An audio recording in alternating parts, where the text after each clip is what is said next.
as hard as you can.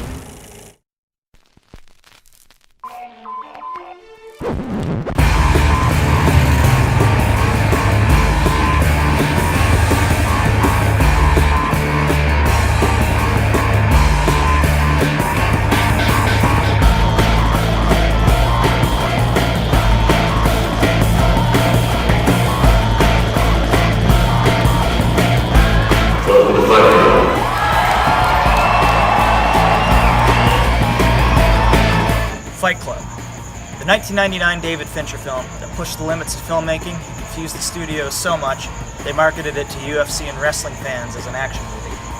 When the film was released, audiences saw it for what it really was, and it became an instant cult classic. So let's break the first rule of Fight Club and talk about it. This is where it was made, the Fight Club episode.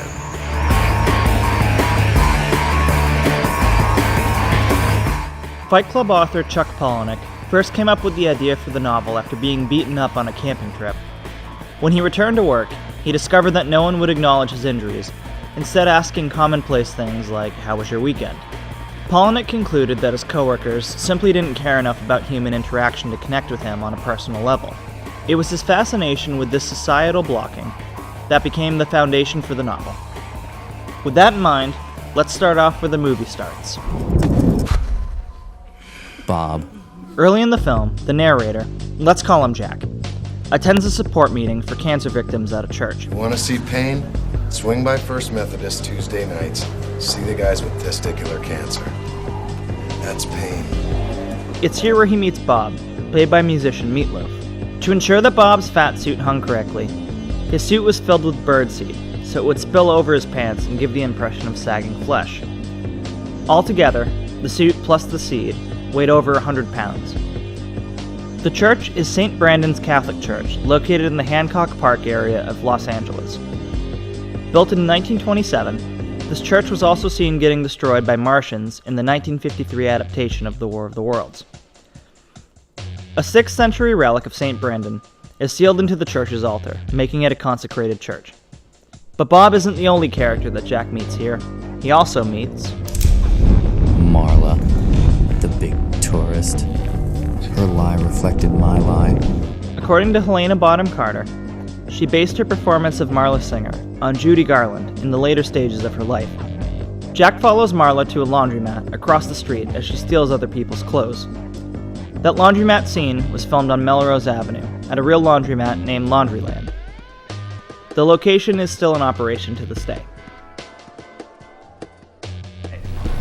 Take both the parasites. They're yours. Now we both have 3. Marla crosses the street and sells the stolen clothes to a vintage shop as she negotiates the support group schedule with Jack. The vintage shop is no longer there, and is now a bike shop east of the laundromat. Courtney Love and Winona Ryder were both initially considered for the role of Marla Singer, but in the end, it came down to Helena Boham-Carter and Reese Witherspoon. Director David Fincher wanted Boham-Carter, but the studio wanted a bigger name and chose to go with Witherspoon. In the end, however, the decision was taken out of their hands when Witherspoon turned down the role for being too dark, and Boham-Carter was cast. Marla gives Jack her phone number at this location. Marla Singer's phone number, 555-0134, is also the phone number of Teddy, the lead character in the film Memento. Maybe we should exchange numbers. Should we? Next, we come to the ill-fated apartment of Edward Norton's character. After a fateful plane trip where he meets Tyler Durden, Jack comes home to find that his IKEA-friendly apartment in Pearson Towers has exploded. Home was a condo on the 15th floor of a filing cabinet for widows and young professionals. The walls were solid concrete. A foot of concrete's important when your next-door neighbor lets her hearing aid go and has to watch game shows at full volume. Or when a volcanic blast of debris that used to be your furniture and personal effects blows out of your floor-to-ceiling windows and sails flaming into the night. I suppose these things happen.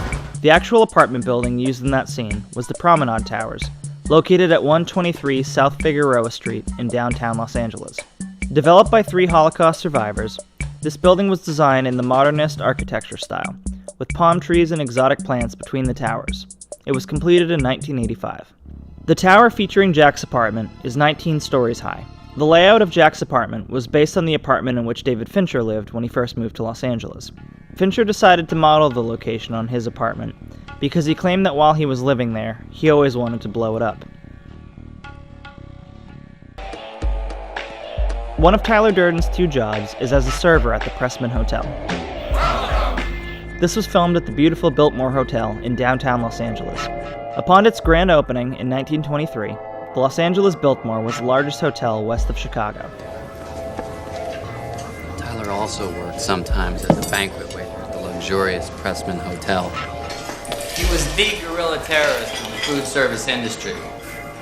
Do not watch. I cannot go when you watch. Apart from seasoning the lobster bisque, he farted on meringue, sneezed on braised endive, and as for the cream of mushroom soup, well... Go ahead. Tell him. You get the idea. The Los Angeles Biltmore is known for being the early home of the Academy Awards. The Academy of Motion Pictures Arts and Sciences was actually founded at a lunch banquet in the Crystal Ballroom in May 1927, when guests such as Louis B. Mayer met to discuss plans for a new organization presenting achievement awards to their colleagues. Legend has it that MGM art director Cedric Gibbons, who was in attendance, immediately grabbed a Biltmore napkin and sketched the design for the Oscar statue on it. The hotel and ballroom was also famously used in 1984's Ghostbusters. Look, the people you are after are the people you depend on. We cook your meals, we haul your trash, we connect your calls, we drive your ambulances, we guard you while you sleep. Do not fuck with us.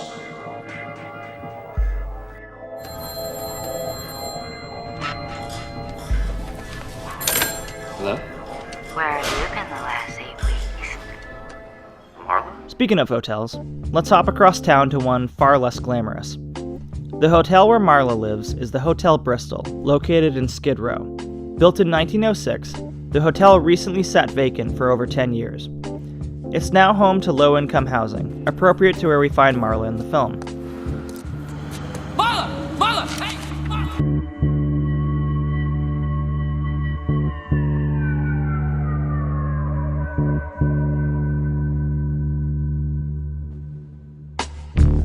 During the shooting of the film, Helena Boham-Carter insisted that her makeup artist supply all her makeup with her left hand, because Boham-Carter felt that Marla was not a person who would be particularly skilled at, nor concerned with, correctly applying makeup.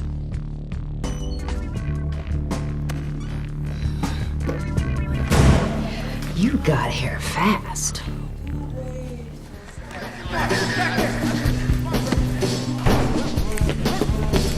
Where's 513? Ava's home. Yeah, the girl who lives there used to be a charming, lovely girl. She's lost faith in herself. The singer! She's a monster. You have every reason to live! She's infectious human waste. The singer! Good luck trying to save her.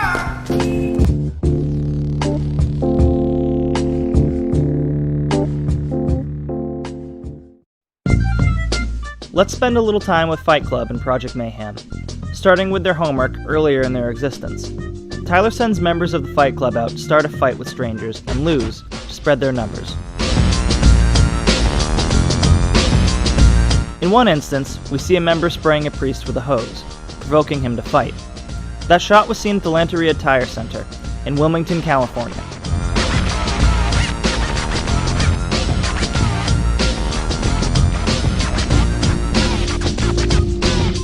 When the Fight Club member sprays the priest with the hose, the camera can be seen shaking.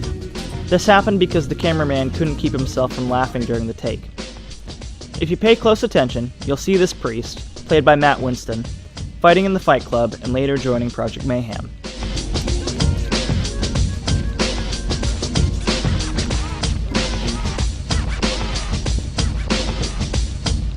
Here is the site of one of the later assignments of Project Mayhem, one that goes very wrong. What happened? What happened? We were on assignment. We were supposed to kill 2 birds with 1 stone. Destroy a piece of corporate art. Operation Latte Thunder, go. And trash a franchise coffee bar. This moment proved to be one of the more problematic in the film. The first statue was 250 pounds, but was too heavy for the flooring of the fountain. The second one was 100 pounds, but floated instead of rolled. We had it all worked out, sir.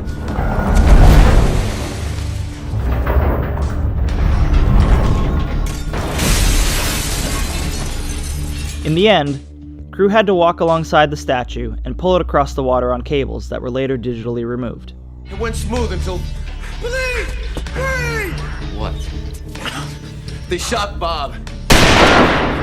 They shot him in the head.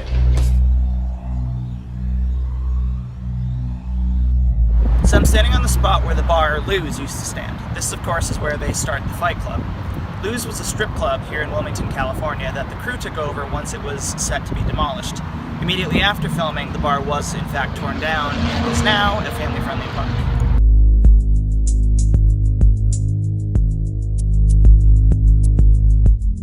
The land where Lou's was is now known as the Wilmington Waterfront Park. Though the bar is gone, you can still see the oil refinery featured in the background of the bar scenes.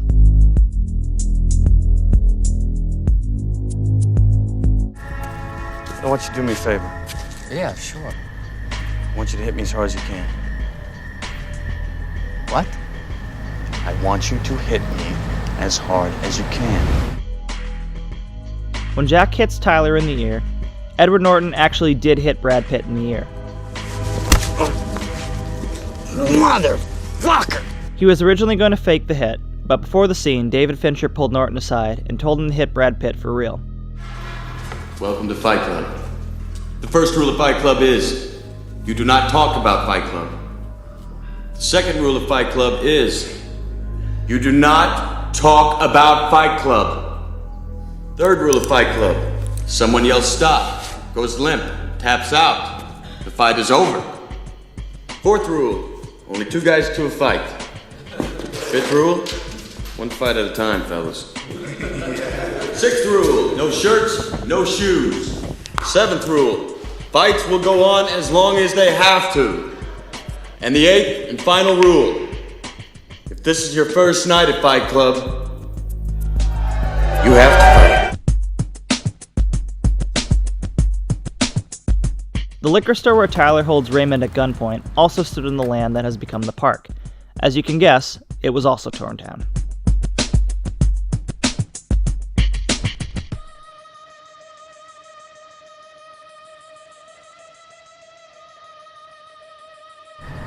Can I stay at your place? Yeah.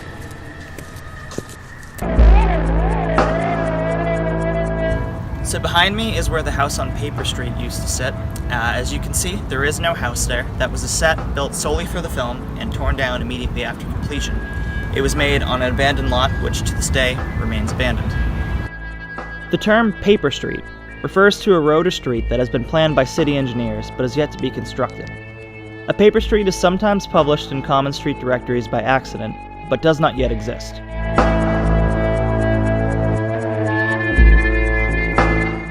I don't know how Tyler found that house, but he said he'd been there for a year. It looked like it was waiting to be torn down. Most of the windows were boarded up. There was no lock on the front door from when the police or whoever kicked it in. Stairs were ready to collapse. I didn't know if he owned it or if he was squatting. Neither would have surprised me. The house was built in an appropriately sketchy area. During one night of shooting here, a man in one of the apartments nearby got annoyed with the noise of the crew, so he threw a 40-ounce beer bottle at them. The bottle hit the director of photography and cut his head open. He wasn't seriously injured, but the man was arrested shortly after. The producers initially wanted Russell Crowe to play Tyler Durden, but he was overruled by fellow producer Art Linson, who felt that Brad Pitt was a better choice. After seeing the film, producers said that they couldn't imagine anyone else being as good in the role as Pitt was.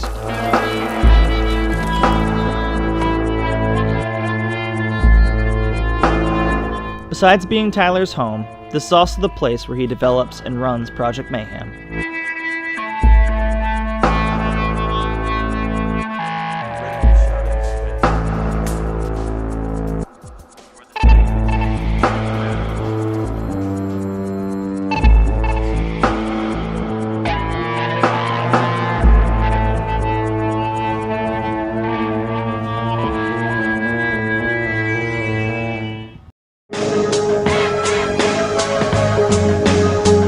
And lastly, we come to the towers that play host to the film's explosive finale. Trust me. Everything's gonna be fine.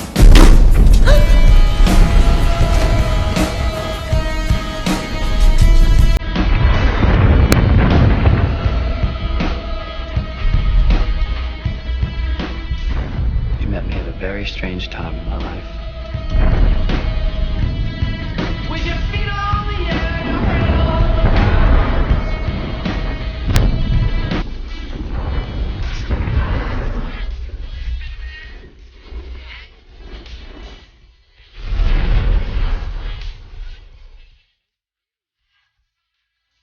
You may recognize the towers behind me as two of the credit card headquarters blown up by Project Mayhem at the end of the movie.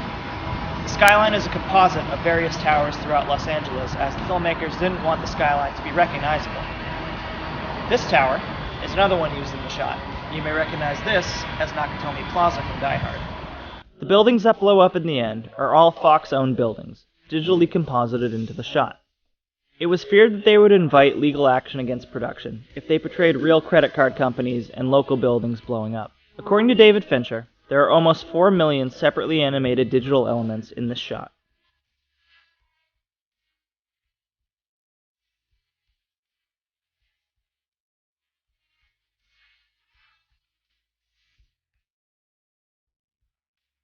This, of course, is the spot where Jack brings the existence of Tyler Durden to a close. Chuck Palahniuk revealed that when he wrote the book, he didn't actually know that Tyler and the narrator were the same person until he was about 2/3 of the way through writing the story. At that point, he noticed that they acted together as one person, and chose to finish the story as such.